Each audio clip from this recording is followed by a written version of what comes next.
And Rick Scott says, oh, this is all just vindictive against Donald Trump. Marco Rubio talking about it's just a waste of time. This is just a waste of time. The same Marco Rubio who, by the way, was applauding the terrorists out in Texas that were running people off the road. The savages, maybe not terrorists, but the savages, the thugs who were running campaign workers off the road. Like this is some third world country. And Josh Hawley kicking back, doing correspondence in the gallery while we see an American tragedy unfolding piece by piece, bit by bit, in front of our very eyes. There are no words for people like Hawley and Cruz and Rubio and Rick Scott, who claim this is a waste of our time, claim that the Senate is being, quote, vindictive against President Trump. There are no words, but there will be a political judgment at the polls for them.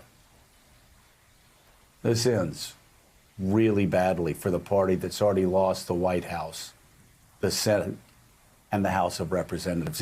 It really is. As shocking as these images are, those soulless political creatures' reaction to it may be just as shocking. I had the same thought, Joe, when I heard some of those reactions. They sat through the same presentation that we all sat through and watched on television, except they lived through it.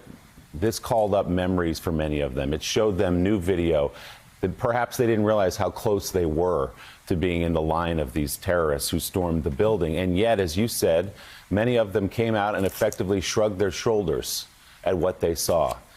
If you actually watch this video, if you listen to the testimony, if you listen to the argument from the House managers and were not moved in some way, then something is so dead inside you that you're beyond repair. If you're Josh Hawley, making, obviously, an exhibition of himself by sitting up in the gallery to begin with. Look at me, I've got my feet up. He could be at his desk like everyone else. Or if after watching you are Rick Scott and you come out and call the proceedings a, quote, complete waste of time, saying it's vindictive, and using this talking point of a false choice that we've heard, that we ought to be focused on the economy and getting the vaccine out to people and not confronting what happened on January 6th.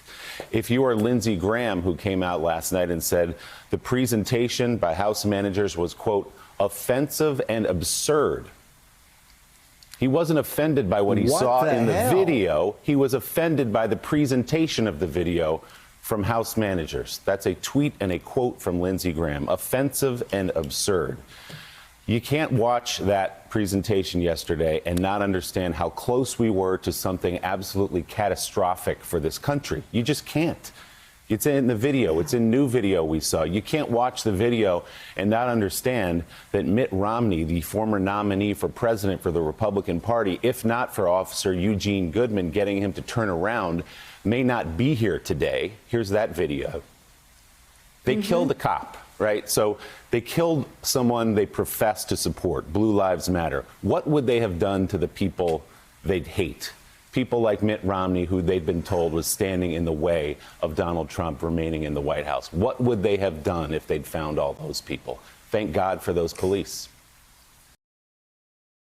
Hey, thanks so much for watching our YouTube channel. You can follow up on today's top stories and breaking news, or catch up on your favorite MSNBC shows all in one place. Download the NBC News app today.